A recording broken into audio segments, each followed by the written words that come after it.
एक बार पुनः स्वागत है आप सभी का हमारे इस यूट्यूब चैनल पर। आज के क्लास में हम बात करेंगे जूलॉजी का जो वीएससी है, वैल्यू एडेड कोर्स, जिसका कोर्स टाइटल का नाम है पब्लिक हेल्थ एंड हाइजीन।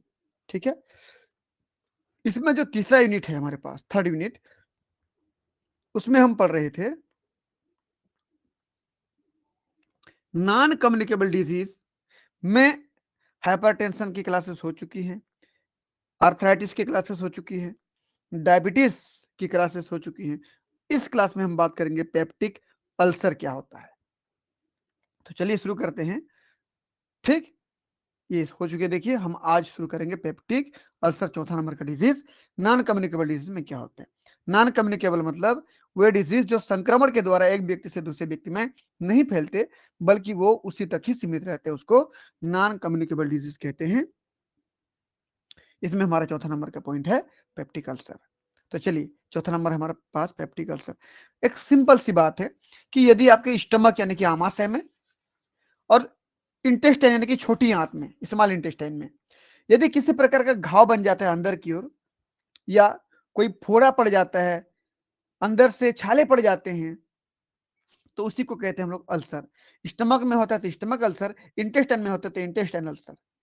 ठीक, और एक साथ हम उसको पेप्टिक अल्सर के नाम से जानते हैं। तो कहां पे घाव बन जाने पर उसको पेप्टिक अल्सर कहते हैं जी हम लोग? स्टमक और इंटेस्टाइन में।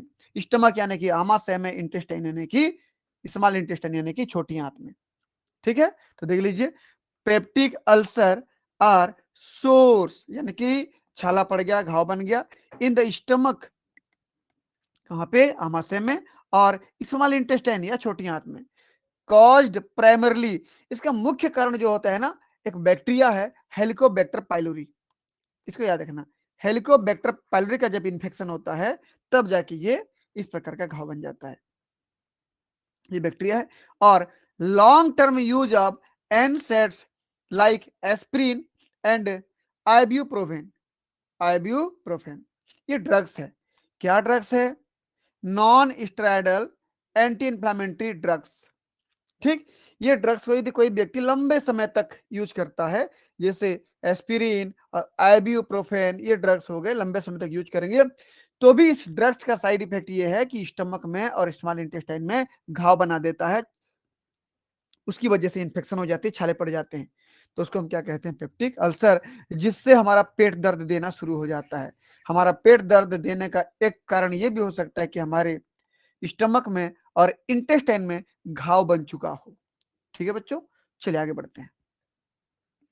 कॉजल एजेंट, कॉजल एजेंट में क्या क्या है जिसकी वजह से हमारे पेट में घाव बन सकते हैं? स्टमक में, छोटी स्टमक यानी कि आमाशय में, और इंटेस्टाइन यानी कि स्मॉल इंटेस्टाइन यानी कि छोटी आंत में किन वजहों से घाव बन सकते हैं? तो सबसे पहला वजह है हेलिकोबैक्टर पाइलोरी, जिसको एच पाइलोरी शॉर्टकट में लिखते हैं। इसके इन्फेक्शन से, ये एक प्रकार का बैक्टीरिया है।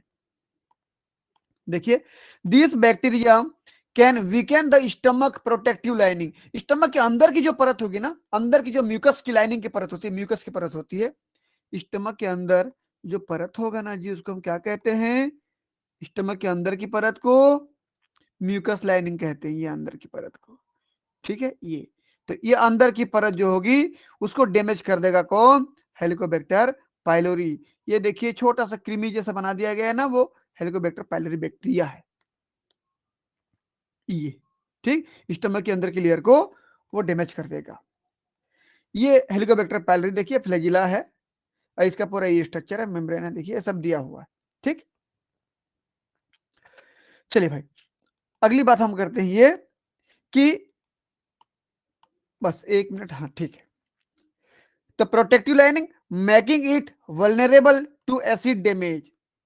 तो जो हेलिकोबैक्टर पाइलोरी होता है, इस प्रकार से अंदर की परत को डैमेज करता है कि वहां पर एसिड का भी बहुत जबरदस्त तरीके से अटैक होता है। एसिड यानी कि हमारे स्टमक में HCl नाम का हाइड्रोक्लोरिक एसिड बनता है, उसकी वजह से फिर घाव बनना शुरू हो जाते हैं। यदि हेलिकोबैक्टर पाइलोरी ने अटैक किया, अंदर की परत को गला दिया, डैमेज कर दिया, तो समझ लीजिए एसिड अब उसके ऊपर प्रभावी हो जाएगा, वहां पर घाव बना देगा। ठीक है, तो दूसरा हमारा क्या, देखिए, long term use of non steroidal anti inflammatory drugs यानी कि एनसेड्स। इस ड्रग्स को यदि लंबे समय तक यूज करते हैं तो भी हमारे स्टमक की इंटेस्टाइन के अंदर की परत डैमेज हो जाती है। मेडिकेशन सच एस मतलब मेडिसिन क्या क्या है भाई, एस्प्रिन, इसलिए ज्यादा एस्प्रिन ना लिया करें आप।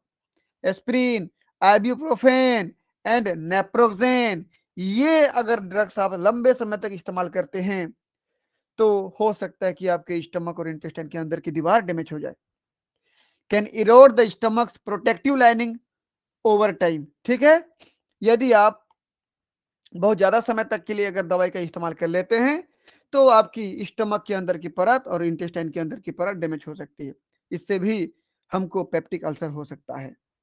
तीसरा देखिए, other factor, excessive alcohol consuming, यदि आप बहुत ज्यादा मात्रा में मादक पदार्थों का इस्तेमाल कर लिया, शराब का इस्तेमाल कर लिया तो भी स्टमक में घाव बनने के चांसेस हैं। स्मोकिंग, ज्यादा मात्रा में बीड़ी सिगरेट गांजा चीलम पी लिया, धूम्रपान कर लिया तो भी हो सकता है। And high level of stress, अब ज्यादा स्ट्रेस में चले गए हो आप, बहुत तनाव में चले गए तो भी अंदर इस प्रकार से हार्मोन्स रिलीज होंगे कि अंदर घाव बना देंगे। Can also increase risk of और एग्जासिरेबेट द कंडीशन। ये सभी फैक्टर हैं, ज्यादा धूम्रपान करोगे, ज्यादा नशा करोगे, ज्यादा शराब पियोगे या ज्यादा स्ट्रेस लोगे तो आपके स्टमक में और स्मॉल इंटेस्टाइन में घाव बनने के चांसेस हैं। ये देखिए, ज्यादा स्मोकिंग की वजह से, ज्यादा अल्कोहल कंजम्पशन की वजह से, स्पाइसी फूड, मिर्ची वाले फूड ज्यादा खाते हो आप, मिर्च मसाला वाले मसालेदार फूड तो भी चांसेस है। ज्यादा स्ट्रेस लोगे तो भी चांसेस है। यह हो सकता है क्योंकि फैमिली ग्राउंड बैकग्राउंड ऐसा हो कि आपके पीढ़ी दर पीढ़ी से ऐसे कुछ जीन्स या डीएनए ट्रांसफर होते हुए आ रहे हैं जिसकी वजह से पेट में घाव बन जाता हो, ये भी हो सकता है। या हाई डोज कार्टिकोस्टेरॉइड्स, कार्टिकोस्टेरॉइड्स के ड्रग्स ज्यादा मात्रा में लेते हो तो भी होता है। या एक और भी था क्या हमारा, non steroidal anti inflammatory drugs, ठीक, एनसेड्स ड्रग्स, ये जैसे एस्प्रिन वगैरह हो गए, वो ज्यादा समय लंबे समय के लिए लिए तो भी ये हमारे पेट में पेप्टिक अल्सर का कारण बन सकता है। ठीक, चलिए अगला देखिए। ठीक है, अगर पेप्टिक अल्सर हो गया तो हम पहचानेंगे कैसे, जानेंगे कैसे, लक्षण क्या होगा? तो ए डल या burning pain in the upper abdomen often between the breast bone and belly button. Breast bone यानी छाती का बोन, छाती का बोन जिसको स्टर्नम कहते हो, ठीक, आपके छाती का बोन जो छाती के पास है, जो बीचों बीच है, यहाँ पर डायग्राम में नहीं दिख रहा, छाती में जो बोन है वो ब्रेस्ट बोन कहलाता है। और आपका बेली बटन यानी कि पेट जहां पर है वहीं पर, उसके बीच में आपको दर्द होगा, बीचों बीच, नाभि के जस्ट ऊपर बहुत ज्यादा दर्द होगा, ऐसे दर्द होगा जैसे अंदर जल रहा है। ठीक, तो बर्निंग पेन होगा, इसको याद रखना। तो अगर अंदर क्या होगा जी, बर्निंग पेन होगा, कहाँ पे, पेट में, तो समझ जाएंगे कि शायद ये घाव बन चुका है। अगला, ब्लॉटिंग, अगर घाव बनता है तो धीरे धीरे आपके पेट भी बढ़ने लगेंगे, साइज बढ़ने लगेगा, ब्लॉटिंग हो जाएगा भाई। देखिए ये ब्लॉटिंग, ठीक है। अगला, नोजिया एंड वोमिटिंग, नोजिया मतलब बेचैनी होगी आपको, आपका अच्छा नहीं लगेगा, कंफर्ट महसूस नहीं करोगे, आपको उल्टियां होंगी, आपका पेट अच्छे से प्रॉपरली काम नहीं कर पाएगा तो उल्टियां होंगी। देख लीजिए, तो बर्निंग स्टमक पेन तो था, ब्लोटिंग भी था, अगला क्या बोला मैं, नोजिया भी होगा, वोमिटिंग भी होगा, ये हो गया। लॉस ऑफ एपेटाइट, भूख नहीं लगेगी आपको, भूख नहीं लगेगी तो आपका पेट भरा भरा महसूस होगा, तो लॉस ऑफ एपेटाइट या feeling of fullness, feeling of fullness मतलब पेट भरा हुआ महसूस होगा, भूख नहीं लगेगी। हार्ट बर्न, आपके पेट के ऊपर में भी एसिड चढ़ेगा तो आपके ऊपर में भी दर्द होगा, ओएसोफेगस के आसपास, यहां पर देखिए, यहां पर भी दर्द होगा क्योंकि एसिड जब बढ़ेगा तो इधर भी आप इफेक्ट करेगा, तो उसको हार्ट बर्न कहते हो। एसिड की वजह से जब हमारे स्टमक और एसोफेगस में जलन होती है उसको हार्ट बर्न कहते हैं। हार्ट बर्न का मतलब कभी नहीं होता कि दिल जल गया, दिल नहीं जलता है भाई, हमारा स्टमक और स्टमक के ऊपर का हिस्सा एसिड की वजह से जल जल रहा है, हमको ऐसे महसूस होता है, वह तकलीफ में आते हैं हम लोग, एक प्रकार का एसिडिटी समझ लीजिए, बहुत ज्यादा एसिड हो जाएगा वहां पे। ठीक है, अगला, severe symptoms that require immediate medical attention, बहुत ज्यादा यदि बढ़ गया है अंदर, घाव इतना बढ़ गया कि सहन नहीं कर पा रहे हो तो प्रॉपर डॉक्टर को दिखाओ, डॉक्टर जिस प्रकार की आपको दवाइयां प्रिस्क्राइब करते हैं उस प्रकार के दवाई लीजिए और उसके पूरे कोर्स को पूरा करिए, डॉक्टर की बात को मानिए, सलाह मानिए, और उसके हिसाब से दवाइयों को चलाइए। जब बहुत ज्यादा हो जाएगा तो क्या होता है, देखिए अंदर पेट में यदि बहुत ज्यादा घाव बन गया है, बहुत ज्यादा डैमेज हो गया है, तो जब आप वोमिटिंग करोगे, उल्टी करोगे, तो ब्लड आता है, या material that look like coffee grounds, भाई कॉफी के कलर के जैसे दिखता है। जब उल्टी करोगे ना तो एकदम डार्क रेड टाइप का कलर या ब्लैक टाइप का कलर, टार जैसा दिखाई देगा। देखिए, और पासिंग ब्लैक टारी स्टूल, और यदि आपका जो मल जाता है, मल भी डार्क कलर का, डार्क रेड या ब्लैक टाइप का कलर का आपका, हाँ, मल जाएगा, तो समझ लेना कि आपके आहार नाल में, स्टमक में, इंटेस्टाइन में कहीं पर घाव बन गया, घाव का ब्लड निकल रहा है, ब्लड धीरे धीरे मल के द्वारा बाहर निकल रहा है। तो ब्लड का अगर उल्टियां हो या ब्लड मल के रास्ते से बाहर निकलता है डार्क कलर के रूप में, तो समझ लेना कुछ ना कुछ गड़बड़ है। Which can indicate internal bleeding, अगर आप उल्टियां कर रहे हो ब्लड की, या मल के रूप में ब्लड काले होकर के बाहर निकल रहा है, तो समझ लेना अंदर में ब्लीडिंग हो रहा है, आपके आहार नाल में, स्टमक में हो या इंटेस्टाइन में। ठीक है, देख लीजिए, डार्क टारी स्टूल, आपका जो मल होगा डार्क कलर का होगा, ब्लैक कलर का होगा। अनएक्सप्लेन वेट लॉस, जब बहुत ज्यादा बढ़ जाता है तो धीरे धीरे वेट लॉस हो जाएगी, वजन कम हो जाएगा आपका। इनडाइजेशन, यानी कि पेट, अगर पेट में घाव बन गया तो आपकी डाइजेशन प्रॉपर नहीं हो पाएगी, पेट भरा हुआ महसूस होगा आपको। ठीक है, अगला प्रिवेंशन, बचा कैसे जाए। लिमिट, आप सीमित कर दीजिए, कौन सा ड्रग्स लेना, non steroidal anti inflammatory drugs को लेना कम कर दीजिए, जैसे एस्पिरिन वगैरह ड्रग्स को कम कर दीजिए। Talk to your doctor about alternative to NSAIDs if you have chronic pain, यदि आपको एस्पिरिन जैसे दवाई की जरूरत है तो डॉक्टर से बात करें कि एस्पिरिन के अलावा दूसरा हम कौन सा दवाइयां लें जो उसके बदले काम कर पाए, लेकिन एनसैड ड्रग्स लेना बंद करिए, क्योंकि उसकी वजह से पेट में घाव बनते हैं। अगला, एवॉइड स्मोकिंग, भाई यदि धूम्रपान करते हो, बीड़ी सिगरेट गांजा चीलम पीते हो, तो कम कर दो, बंद कर दो, नहीं तो जीवन कुछ ही दिन के लिए रह जाएगा। Quitting smoking is one of the most effective preventive measures, smoking यदि आपने छोड़ दिया तो आप बहुत हद तक ठीक हो जाएंगे।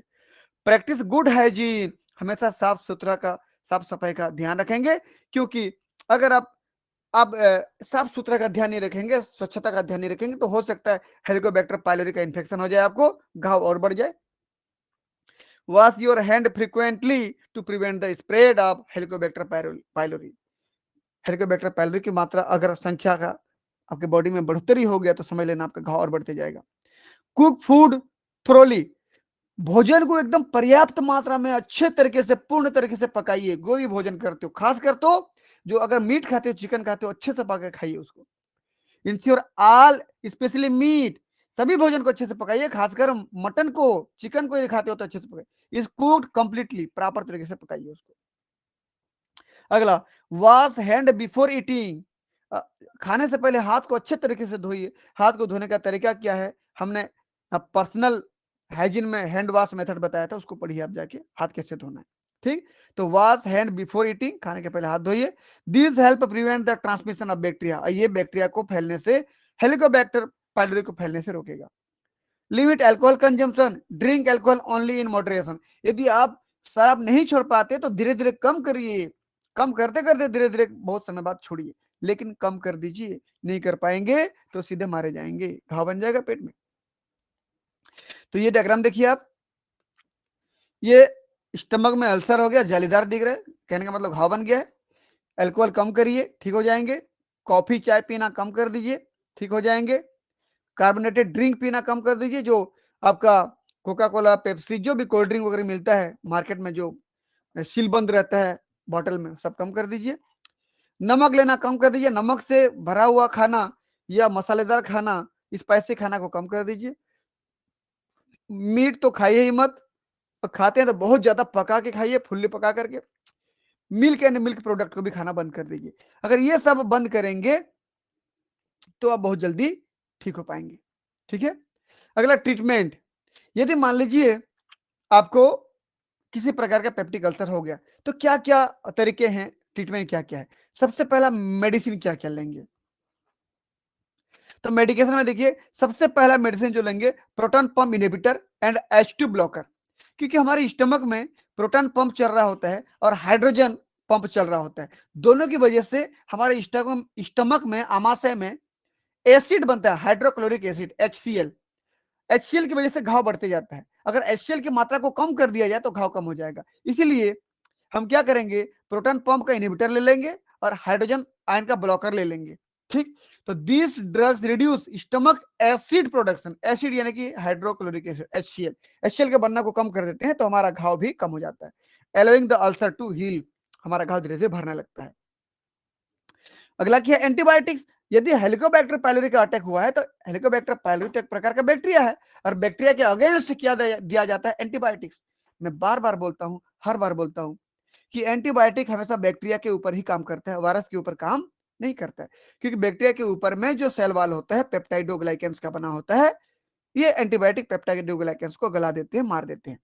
ठीक, तो एंटीबायोटिक्स कौन कौन सा लेंगे, if Helicobacter pylori is the cause, यदि ये बैक्टीरिया आपकी पेप्टिक अल्सर का कारण है तो a combination of antibiotics, amoxicillin, अगला क्लेरिथ्रोमाइसिन, अगला मेट्रोनिडाजोल, अगला टेट्रासाइक्लिन। तो ये सभी एंटीबायोटिक्स जो आपको डॉक्टर सलाह देता है उसको लीजिए, हेलिकोबैक्टर पायलोरी धीरे धीरे खत्म हो जाएंगे। And acid reducing medication is used to eradicate the infection. ठीक, हेलिकोबैक्टर पायलोरी को मारने के लिए एंटीबायोटिक लीजिए और आपके एसिड को कम करने के लिए भी दवाई ले सकते हैं डॉक्टर के प्रिस्क्रिप्शन के अनुसार।